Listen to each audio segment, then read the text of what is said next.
Bom dia, eu gostaria de nesse instante saudar a todos os irmãos e irmãs da Igreja Batista da Graça e trazer uma palavra de encorajamento a todos. Nessa semana, no último dia 13, nós completamos 2 meses desde que introduzimos em nossa igreja os cuidados referentes à pandemia do Covid-19. Desde então, nesses últimos 60 e poucos dias, nós temos suspendido as nossas atividades coletivas, públicas, os nossos cultos, inclusive, e isso é muito triste. Sobre os encaminhamentos da nossa igreja para os próximos dias, eu quero recomendar que todos os membros e congregantes de nossa igreja leiam, ou se ainda não leram, com cuidado a correspondência que nós enviamos no dia de ontem, sábado. Há ali orientações muito importantes que dizem respeito à nossa igreja nos próximos dias, inclusive alguns encaminhamentos que estamos realizando. Esse é um momento muito crítico no país, não é? Desde que iniciamos, este é o momento em que nós temos mais pessoas doentes, um número diário crescente de pessoas morrendo, mas ainda assim a gente precisa dar graças a Deus e ser gratos a Deus, porque as expectativas, as estimativas que alguns tinham ainda lá no mês de março, não sei se vocês estão lembrados, é de que agora, em meados de maio, nós teríamos talvez centenas de milhares e quem sabe até 1 milhão de pessoas morrendo. Eram realmente estimativas muito negativas, muito ruins, e Deus tem nos poupado, mas ainda assim o quadro é grave, o momento é difícil, e eu gostaria de realmente trazer um encorajamento a todos os irmãos e irmãs e pedir nesta hora a Deus que abençoe, que com sua misericórdia abrevie esse tempo difícil que estamos atravessando. Vamos orar? Senhor nosso Deus, nós confiamos em Ti e nós nesta hora depositamos as nossas esperanças nas misericórdias do Senhor. A Tua palavra diz que as misericórdias do Senhor se renovam a cada manhã. A Tua palavra diz que é bom ter esperança e aguardar em silêncio a salvação do Senhor.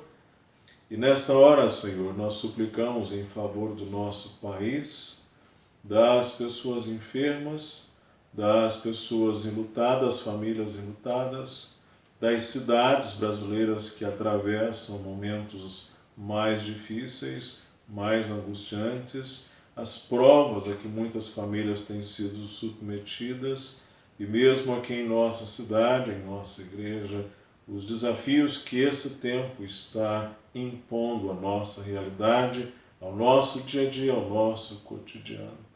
Nós suplicamos que o Senhor venha trazer graça para esse tempo a todos nós, em particular aos lares de nossa igreja, que nesta hora se abrem, se direcionam para ouvir a exposição da palavra do Senhor. Queira o Senhor nos abençoar. Somos te agradecidos, porque o Senhor tem preservado a todos de nossa igreja, sustentado a todos com provisão, com cuidados, com as provisões básicas para a sua subsistência, para a sua saúde. Nós queremos louvar ao Senhor por isto e oramos em nome de Jesus. Amém.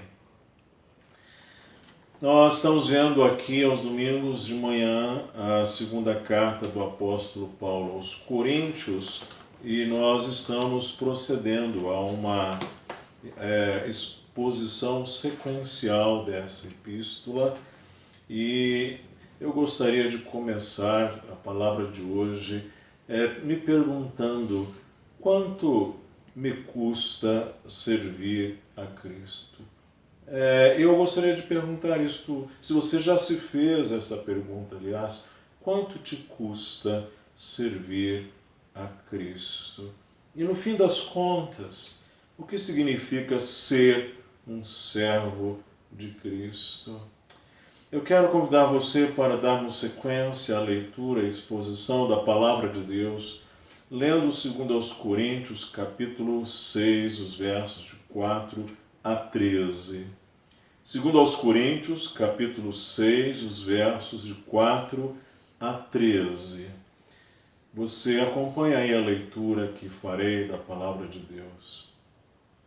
Pelo contrário, em tudo recomendando-nos a nós mesmos como ministros de Deus, na muita paciência, nas aflições, nas privações, nas angústias, nos açoites, nas prisões, nos tumultos, nos trabalhos, nas vigílias, nos jejuns, na pureza, no saber, na longanimidade, na bondade, no Espírito Santo, no amor não fingido, na palavra da verdade, no poder de Deus, pelas armas da justiça, quer ofensivas, quer defensivas, por honra e por desonra, por infâmia e por boa fama, como enganadores e sendo verdadeiros, como desconhecidos, e entretanto bem conhecidos, como se estivéssemos morrendo, e contudo, eis que vivemos, como castigados, porém não mortos, entristecidos, mas sempre alegres, pobres, mas enriquecendo a muitos, não tendo, ou nada tendo, mas possuindo tudo. Para vós outros, ó Coríntios, abrem-se os nossos lábios, e alarga-se o nosso coração. Não tendes limites em nós, mas estáis limitados em vossos próprios afetos. Ora, como justa retribuição, falo-vos como a filhos, dilatai-vos também vós. Quanto nos custa servir a Cristo? Nós vimos na semana passada o apóstolo falando que estava envolvido, que lhe foi entregue o ministério da reconciliação. E que ele se via na qualidade de cooperador com Deus neste ministério, cooperador com Cristo, mais especificamente, nesse ministério da reconciliação. E aí ele terminou a sua palavra, como vimos no domingo passado, não dando nós nenhum motivo de escândalo em coisa alguma, para que esse ministério não seja censurado. O apóstolo está aqui dizendo, defendendo-se. Ele dirá, não dando nós nenhum motivo de escândalo em coisa alguma, para que o ministério não seja censurado. É interessante você lembrar que lá em Corinto havia, naquele momento, algumas críticas e questionamentos ao apostolado, ao ministério, à pessoa do apóstolo Paulo. Ele estava sendo questionado, ele estava debaixo de crítica. Alguns estavam ali buscando desmerecer, desqualificar o seu ministério. E o apóstolo não começa essa epístola apresentando as suas credenciais pessoais. Ele, ao contrário, ele começa dizendo que a grande carta de recomendação que ele tem são os próprios crentes coríntios. Ele vai dizer que os crentes coríntios são como cartas de Cristo, cartas escritas por intermédio do ministério dele. Ele diz lá em 2 Coríntios 3, os versos 2 e 3. Ele diz, vós sois a nossa carta, escrita em nosso coração, conhecida e lida por todos os homens, estando já manifestos como carta de Cristo, produzida pelo nosso ministério, escrita não com tinta, mas pelo Espírito de Deus vivente, não em tábuas de pedra, mas em tábuas de carne, isto é, nos corações. O apóstolo então começa dizendo que ele não começa chamando, defendendo, apresentando as suas próprias credenciais, mas o que ele faz é apontar para a obra de Cristo na vida dos próprios coríntios, obra essa que ali chegou por intermédio dele. E agora, aqui no texto, ele está dizendo que ele não dá escândalo em coisa alguma para que o ministério não seja censurado. Pelo contrário, ele diz no texto, no verso 4, que acabamos de ler, em tudo recomendando-nos a nós mesmos como ministros de Deus. Em tudo nos recomendando como servos. Ministros aqui nós já vimos a palavra diáconos, não é? Na língua grega, não diácono no sentido oficial da igreja, mas diácono no sentido geral da palavra, como servo da igreja, não é? Como servo de Cristo. Ele diz assim, antes nos recomendamos a nós mesmos neste serviço, neste ministério, como ministros de Deus. Antes o apóstolo não apresenta as suas credenciais pessoais, porque não era exatamente o momento de fazer isso. Antes o que ele fez até agora foi mostrar aos coríntios a órbita do seu ministério. Ou seja, o ministério dele orbitava em torno de Cristo e da igreja. O ministério do apóstolo Paulo, como nós já vimos em umas palavras atrás, orbitava em torno de Deus e do próximo. O apóstolo Paulo, ele disse aí atrás, como nós já vimos, o velho Paulo morreu. Ele já disse que agora ele está vivendo em Cristo, que ele está vivendo a vida de Cristo, fazendo o trabalho de Cristo. E é após colocar esse sentido, essa órbita, essa lógica do seu ministério, que o apóstolo Paulo então vai se colocar como um servo ministro recomendável. É neste momento que ele apresenta, por assim dizer, as credenciais de servo dele. Aliás, esse é o título dessa série de pregações, não é? Ele agora apresenta as suas credenciais, mas não antes, insisto, de ter assentado com muita clareza, com muita evidência, de uma maneira assim, a não deixar margem a qualquer dúvida de que o ministério dele orbitava em torno da obra de Deus, da obra de Cristo, da igreja e do amor ao mundo, amor às pessoas, inclusive aos crentes coríntios. E ele agora apresenta ele se apresenta, ele se recomenda. Lá atrás ele disse, vós coríntios sois a nossa carta de recomendação. Mas agora ele diz aqui, em tudo recomendando-nos a nós mesmos como servos de Deus. E aí ele vai trazer algumas expressões do seu serviço amoroso e abnegado. Nós temos aqui expressões do servir amoroso e abnegado de Paulo, dos versos 4 até o verso 7. Observem,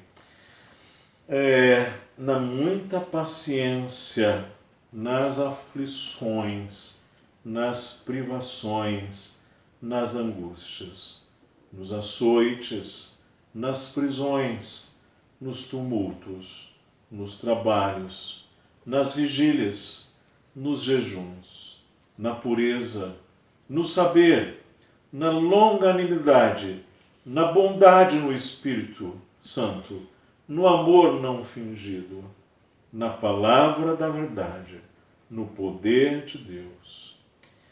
E que coisa extraordinária isso aqui.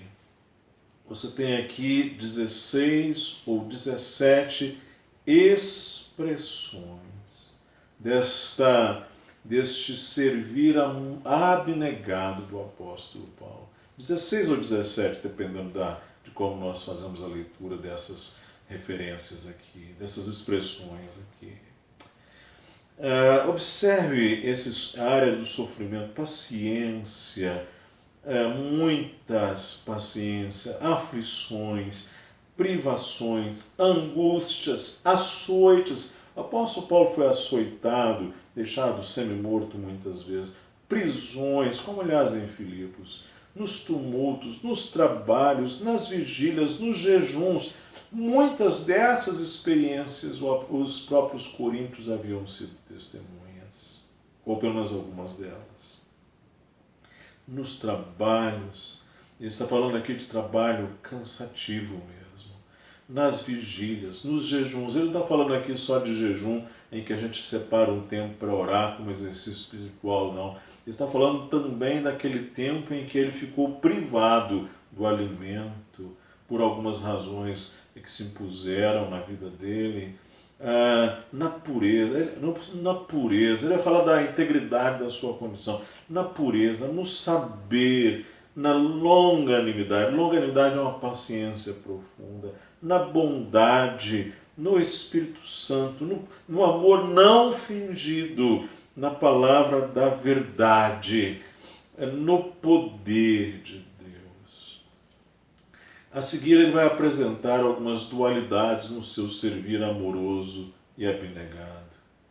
A partir aí do verso 7, você tem aí essas dualidades no servir amoroso e abnegado do apóstolo Paulo, quando ele vai dizer, pelas armas no poder de Deus, pelas armas da justiça, quer ofensivas, quer defensivas. As armas daquelas época, né, as armas de todo tempo, têm características ofensivas e defensivas. Por exemplo, o escudo é uma arma defensiva, a espada é uma arma ofensiva, não é verdade?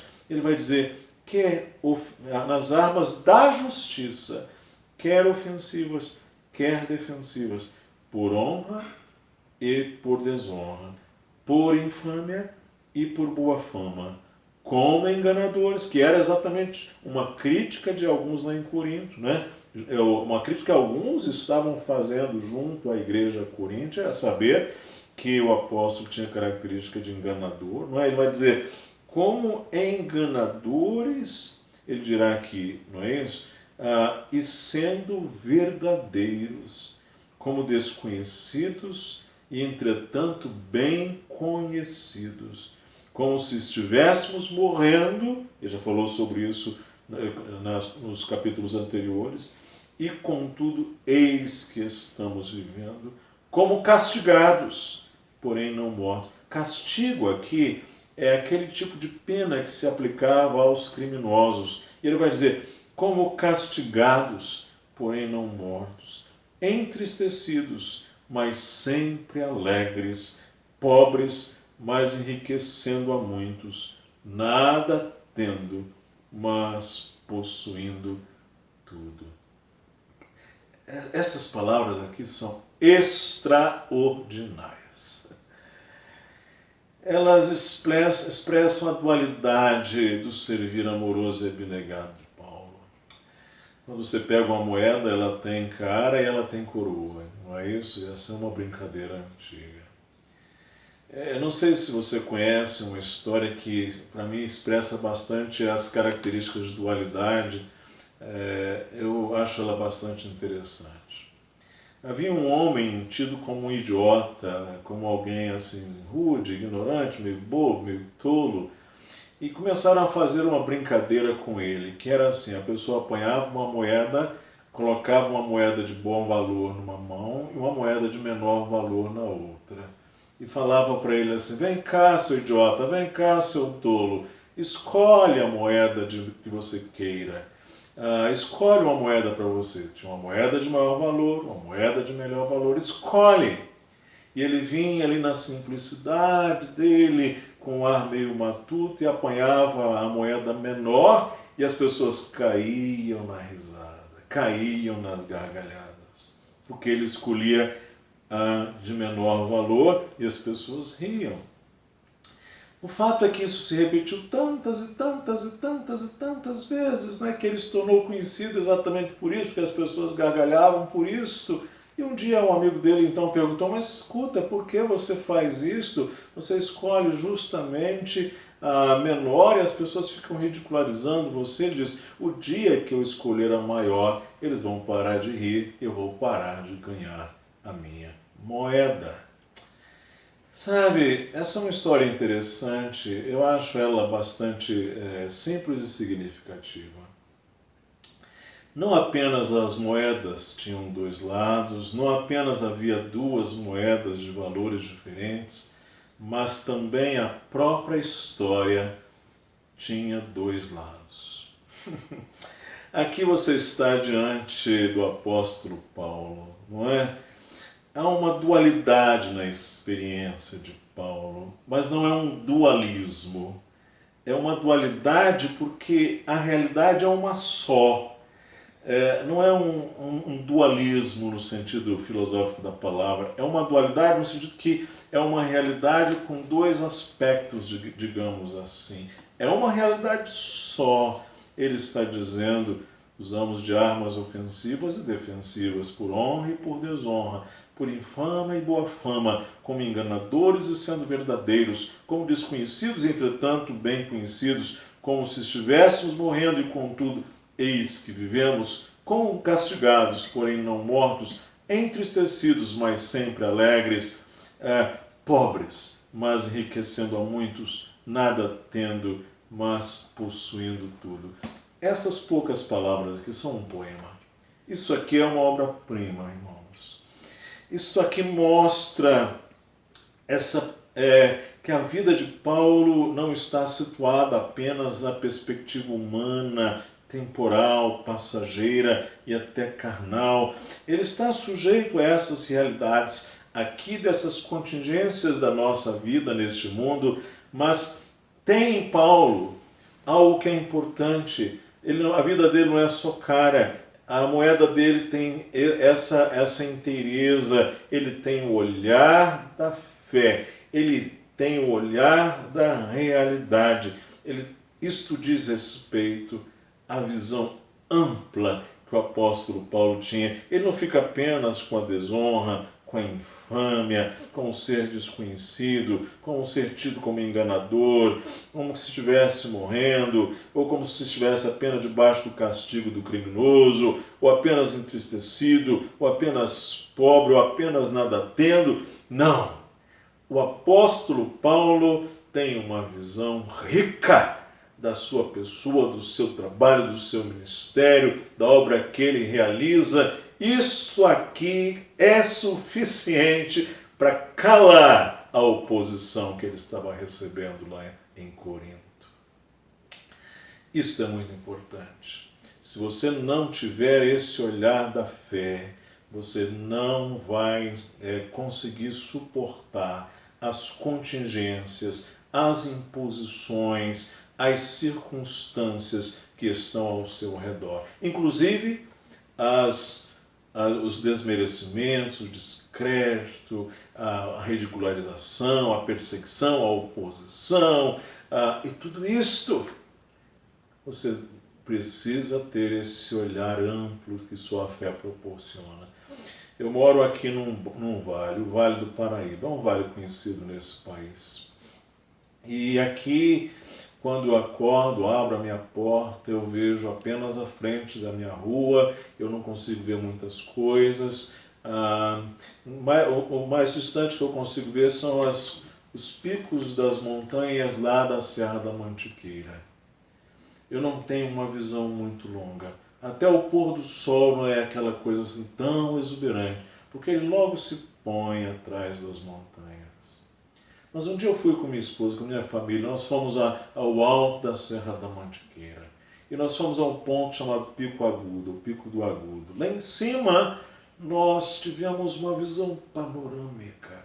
E nós vimos desde o início do vale, a região lá de Jacareí, São José, e Taubaté, e Caçapava, e depois até a região lá de Aparecida, Guaratinguetá, Pindamonhangaba, aquela região mais distante, e a gente foi vendo, e até ao fundo, a Serra do Mar. Há muita gente que não consegue ter visões abrangentes porque não tem o olhar da fé. O olhar da fé é para as coisas que se esperam, a convicção de fatos que se não veem. E elas são tragadas por esse olhar apenas da porta da sua casa, não é? E é tudo assim. Elas não conseguem ver, ter uma visão alargada. O apóstolo Paulo tinha. E aí, depois de apresentar as expressões do seu servir amoroso e abnegado, Paulo fecha o seu argumento dizendo que espera dos crentes coríntios um igual amor da parte deles. Ele diz então nos versos 11 a 13: Para vós outros, ó coríntios, abrem-se os nossos lábios e alarga-se o nosso coração. Não tendes limites em nós, mas estáis limitados em vossos próprios afetos. Ora, como justa retribuição, falo-vos como a filhos, dilatai-vos vós também. O título aqui, interessante, que o tradutor colocou nesses 3 versículos, é O amor com amor se paga. Não é necessariamente uma transação, é como que nós retribuímos ao amor. Como é que nós retribuímos? Sabe, o apóstolo diz aqui, ele faz 3 coisas. Há uma sabedoria em manter a boca fechada. Aliás, há pessoas que não sabem manter a língua dentro da boca, infelizmente. Nesse país no que nós vivemos, aliás, inclusive no Brasil neste momento, a gente falando demais. A gente que tem um dizer inoportuno. Há muita fofoquinha, muita linguagem, muita palavra inconveniente, há muito blá blá blá, muito falatório, para usar uma expressão, há uma tagarelice, para usar uma expressão do filósofo Heidegger. Há muito palavrório, na verdade. Porque há uma sabedoria em falar apenas o que é conveniente no tempo oportuno, e há uma sabedoria em ficar com a boca fechada e falar só o necessário.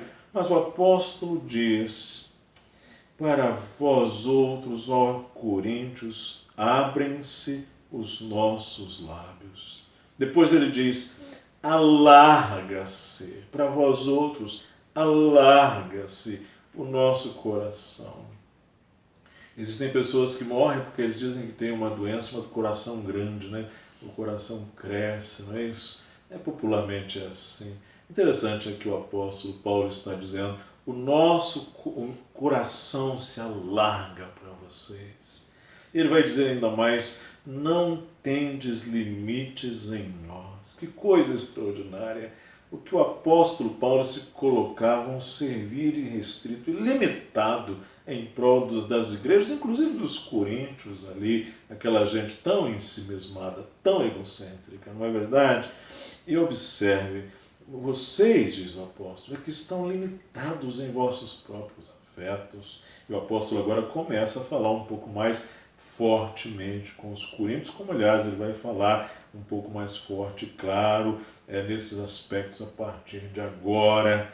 Ele vai dizer: como justa retribuição, falo-vos como a filhos, dilatai-vos também vós. Que texto maravilhoso esse!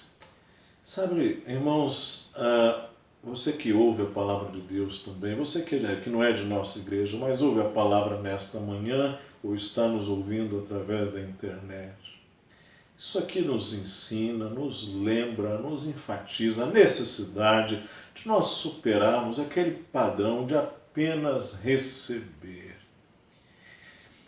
Isto é, nós precisamos aprender a receber o não, não é?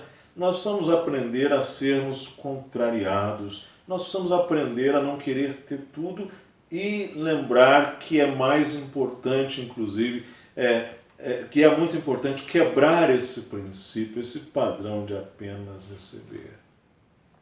Preste atenção no que diz a palavra de Deus. Se nós quisermos ser servos de Cristo, de fato, nós precisamos mortificar o nosso ego e amadurecer.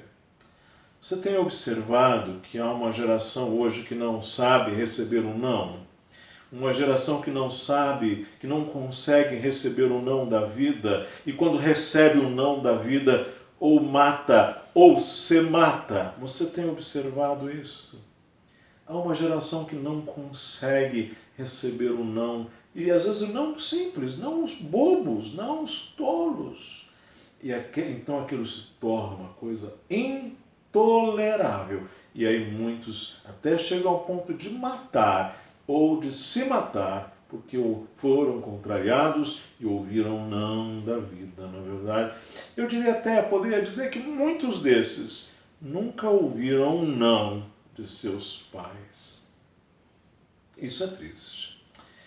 Como é importante a gente, aliás, educar os filhos e educar os crentes para saber o fato de dizer não e acabou e não. Mas acabou é não. E tem isso, é um limite, a vida é assim.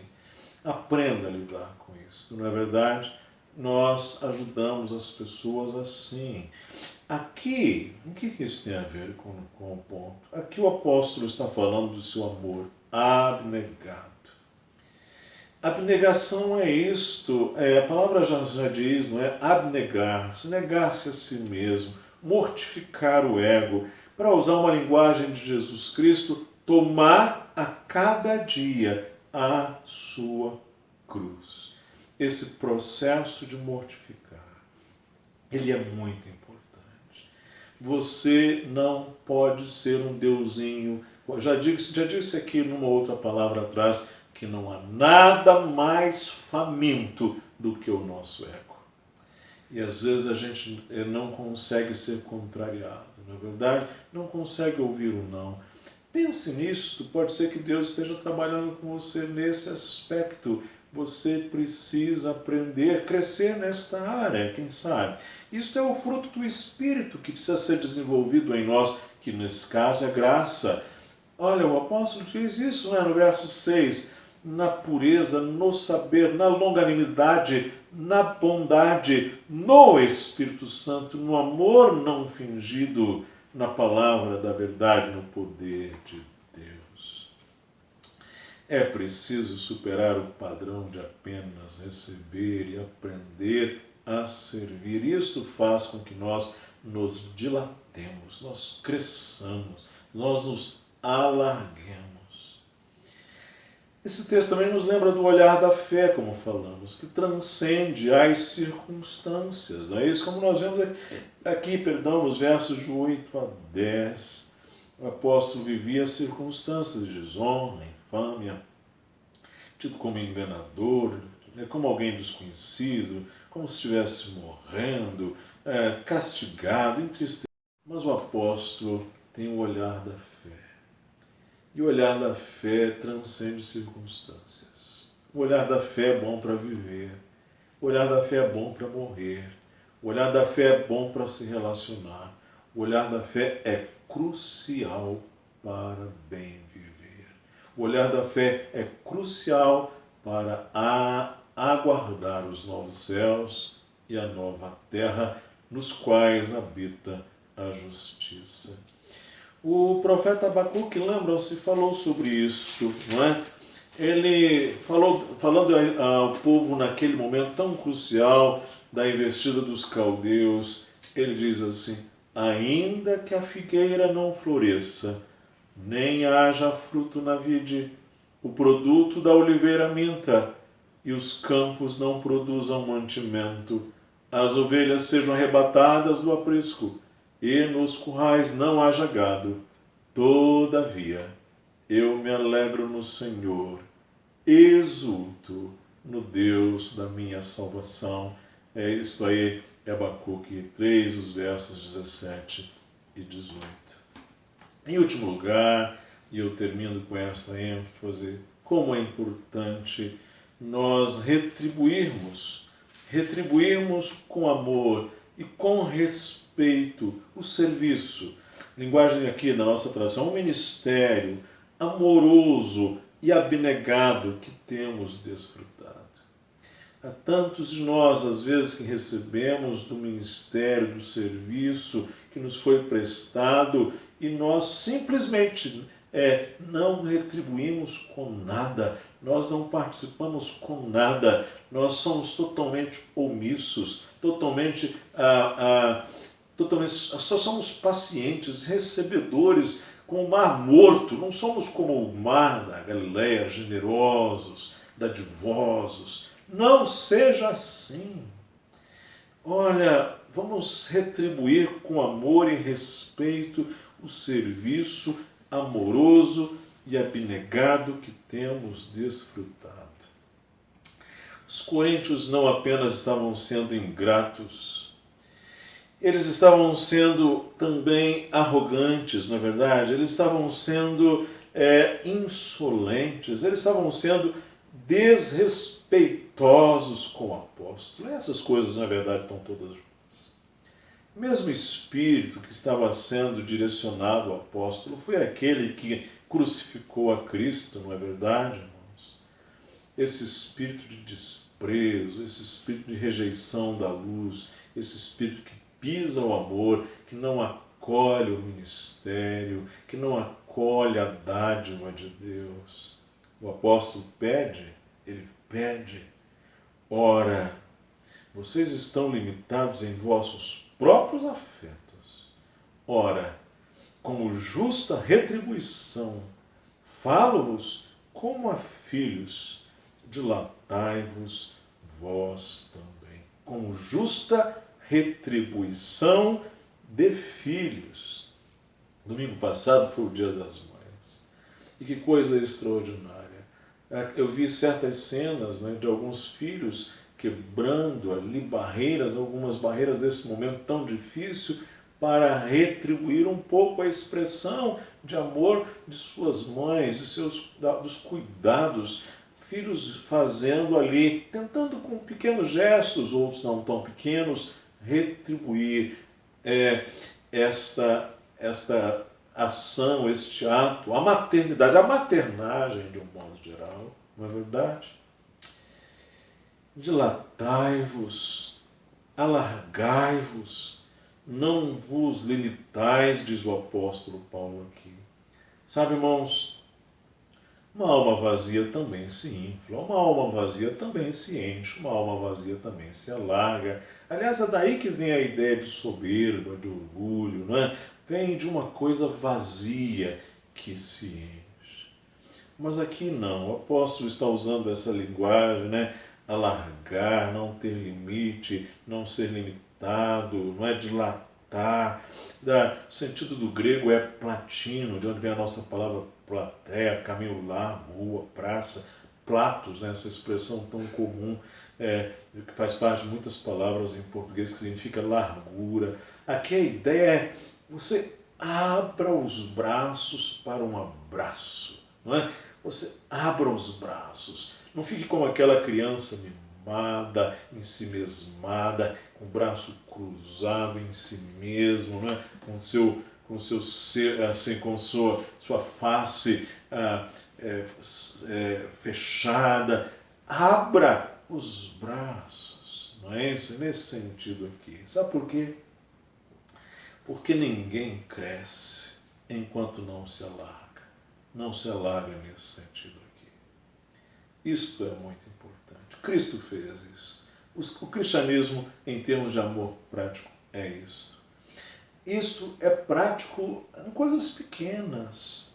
Às vezes, nós esperamos dos outros, mas não nos dispomos ao mínimo. Às vezes a pessoa diz assim: ninguém me cumprimenta, ninguém me dá atenção, ninguém me ouve, ninguém me atenta, as pessoas são negligentes comigo, as pessoas não me dão uma atenção, não me dão uma palavra. Mas a gente vai ver essa pessoa, ela mesma é a primeira a não fazer isso. Ela sai rapidinho, ela vira o rosto, ela se isola, ela fica sozinha, ela se distancia. Ou aquele outro que diz assim: eu não me sinto incluído, eu não me sinto parte, mas às vezes ela mesma se distancia, se afasta com seus mecanismos de defesa tolos, ela mesma ali se oculta, ela mesma está sempre em movimentos de autossabotagem. No final das contas, se eu puder ser muito sincero, conhecendo um pouco a psicologia, a realidade da vida humana, na verdade são mecanismos tolos de autossabotagem que estão sabotando a energia e a vitalidade da fé e do amor. Pessoas assim não estão livres, sabe por quê? Porque nós só estamos livres quando começamos a perceber que o mundo não é culpado de tudo e nós somos as pobres vítimas. Nós somos parte disso tudo e você também, não é verdade? Então, saia dessa relação, quebre isso, dilate-se, alargue-se. Saia dessa relação de esperar que tudo seja paternalizado, que as pessoas paternalizem você, carreguem você nas costas, façam isso por você, isso, aquilo outro, isso por você, isso. Isso é diferente do discipulado. O paternalismo é uma coisa, aliás, abominável. O nosso país é tão acostumado com essas coisas, politicamente só pensa assim, só age assim. Queremos que todo mundo nos paternalize. Isso é ruim, porque mantém as pessoas dependentes e crianças. Vamos sair dessa relação paternalista, que aliás os assistentes sociais fazem muito bem em mostrar que isso não é tão adequado assim, e vamos partir para projetos mais cristãos de discipulado, de cuidado. Discipular é diferente de ficar paternalizando as pessoas, não é verdade? Nós podemos aprender com o apóstolo e podemos aprender com Cristo. Eu termino lembrando exatamente a fonte de onde o apóstolo aprendeu a esse seu amor abnegado, esse servir abnegado e amoroso.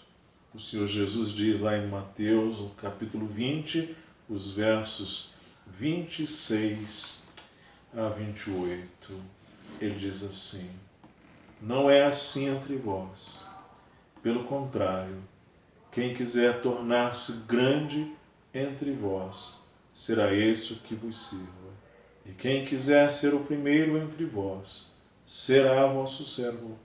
Tal como o Filho do Homem, que não veio para ser servido, mas para servir e dar a sua vida em resgate por muitos. Vamos fazer o seguinte? Vamos orar nesta hora, vamos falar com Deus.